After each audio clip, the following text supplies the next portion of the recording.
Hello, I'm David Breeden. I'm the Senior Minister at First Unitarian Society of Minneapolis, and this is Coffee and Wisdom, where we think a little bit about philosophy and religion, where it's been, where it is, and where it may be going. This week, we've been asking a question: are we ready to take charge? Now, for humanists, this is a fairly easy question to answer because we think humanity has always been in charge, but has made up some rules and regulations and from the gods at various times. But and not everyone thinks that, and so we've been looking at how that works. Here's Lucy for you, a rendering of what she perhaps looked like, one of the first humanoid forms.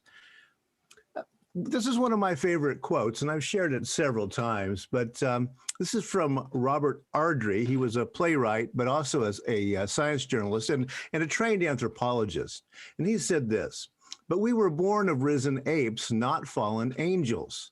And the apes were armed killers besides. And so what shall we wonder at? Our murders and massacres and missiles and our irreconcilable regiments? Or our treaties, whatever they may be worth, our symphonies, however seldom they may be played, our peaceful acres, however frequently they may be converted into battlefields, our dreams, however rarely they may be accomplished. The miracle of man, human, is not how far he has sunk, but how magnificently he has risen." And that, I think, pretty well summarizes the way most humanists think about this. As a matter of fact, you can go to the American Humanist Association today. This is a screenshot, and what you will read is Humanism and Its Aspirations, the Humanist Manifesto 3, which goes back to the first one of 1933, which you've heard quite a bit about on Coffee and Wisdom if you've been following along. Humanism is a progressive philosophy of life that, without supernaturalism, affirms our ability and responsibility to lead ethical lives of personal fulfillment that aspire to the greater good of humanity. That's the basic idea of humanism. It's a progressive philosophy. We don't refer back to any rules or regulations that are purported to be from the gods, but we think about instead how we go about being human on this planet, which is not always a real easy thing to do. Of course, around America, you will find the Ten Commandments on various state courthouses, state houses, etc. This one happens to be from Arkansas. And the Ten Commandments being a kind of a claim that this is a Christian nation, even though, of course, the Ten Commandments are not Christian at all. Also, of course, there are always oddities about these things. For example, we are told to make no graven images, and yet, I guess this was an engraved image, wasn't it? So this is kind of not doing what it's supposed to not, And so we have some American symbols here. We have the Star of David here, the cross of generalized Christianity here. But, it's a claim about how this nation is based in the Ten Commandments, even though that's not really exactly true. The Ten Commandments were probably collated in the 750s BCE, a summary of Near Eastern legal practice. They were not invented on Mount Sinai, of course, and they weren't even written down at the time that we purport that they were, at least 1,000 years later. They did not become a part of Christian teachings until the 1300s, the Middle Ages. In the Latin Vulgate, a description of the face of Moses was translated as cornuta, coronet, right, which meant horned. And so in the Middle Ages, Moses has devil's horns. Why would we want to listen to a fellow like that? And of course, as you well know, the Middle Ages were not a good time to be Jewish in Europe. There was not a lot of respect for the Jewish traditions, which Christians of the time assumed that they had subsumed into their own ways of thinking and made into more godly and rational rules. As a matter of fact, the commandments don't become an important part in Christian practice until the Protestant Reformation. We know this from documents. This is dated 1708, written by Jean Frederic Osterwald, who was a Swiss Protestant pastor. And the catechisms begin to put the Ten Commandments into them only in the time of the Protestants, after Protestants have separated away from the Roman Catholic tradition. So this is not an old tradition, in other words, 300-400 years old, in the way that the Ten Commandments have been rolled into this pretense of a Judeo-Christian religious idea and legal idea. Of course, actually, the Ten Commandments are out of something that was written down around 1754 BCE, the Code of Hammurabi. We know this because there are these stelae that still exist, more than one of them actually, because Emperor Hammurabi passed them around in order to establish his law. They were written in cuneiform, and they themselves were out of oral tradition, which was much, much older. What the Code of Hammurabi was doing that was so important was establishing proportional justice.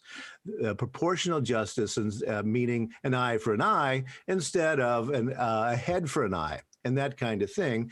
Of course, yes, the rich could still take heads, but the poor could not. But this was a step toward an idea of proportional justice, and this is where the Ten Commandments are cribbed from. Is this kind of idea from the ancient Near East? If a man destroy the eye of another man, they shall destroy his eye. If one break a man's bone, they shall break his bone. If one destroy the eye of a freeman or break the bone of a freeman, he shall pay 1 gold mina. That's a coin unit, right? And so you see how this is working. If you're among the aristocracy anyway, you're getting proportional justice. If you're not so much, but at least there is some regulations going on here, right? If one destroy the eye of a man's slave or break a bone of a man's slave, he shall pay 1/2 his price. That's the price of the slave, because they were valuable property. Here's one. If a son strikes his father, his hand shall be hewn off. That might be a little less than proportional justice there, but I don't know how many one-handed people there were in ancient Babylon. We would have to check that out from grave records, I suppose. Also, the pretense that the Ten Commandments are somehow unique in human culture. This is Aztec legal writing. They had a written code of laws at roughly the same time Hammurabi did. So this, it's simply not true that the Ten Commandments are in any way historically important. They're just part of a long tradition of writing these things down and kind of formulating them with time.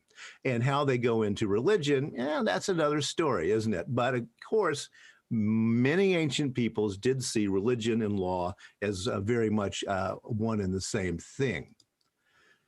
The Quran, of course, has exactly the same idea, or Islam does. Number one is the Quran is infallible, and any laws stated there must be followed.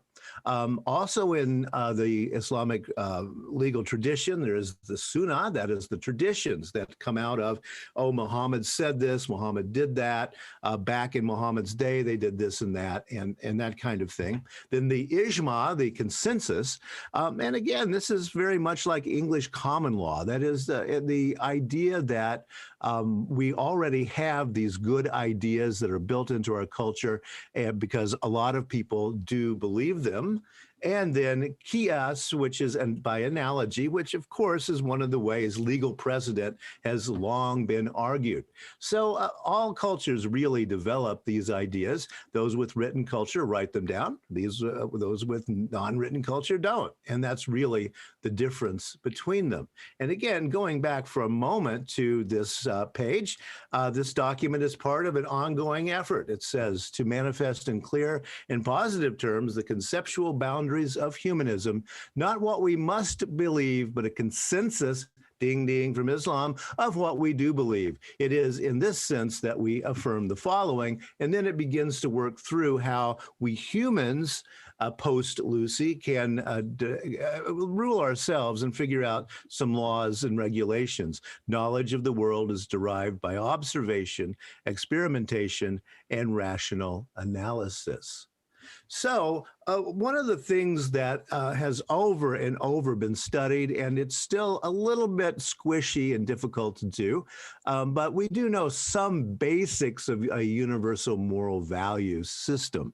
That is, that we've anthropologists, psychologists, et cetera, have said, oh, is this wrong in various cultures? And they, interestingly enough, they do sort of get the same answers across cultural divides.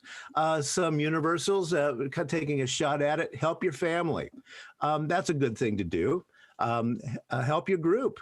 You know, be part of a good citizen. Return favors, right? If I do something for you, you should do something for me. And, you know, in this kind of back and forth. Be brave. Defer to superiors, remember, or you'll get your hand hewn off, remember, right? Divide resources fairly.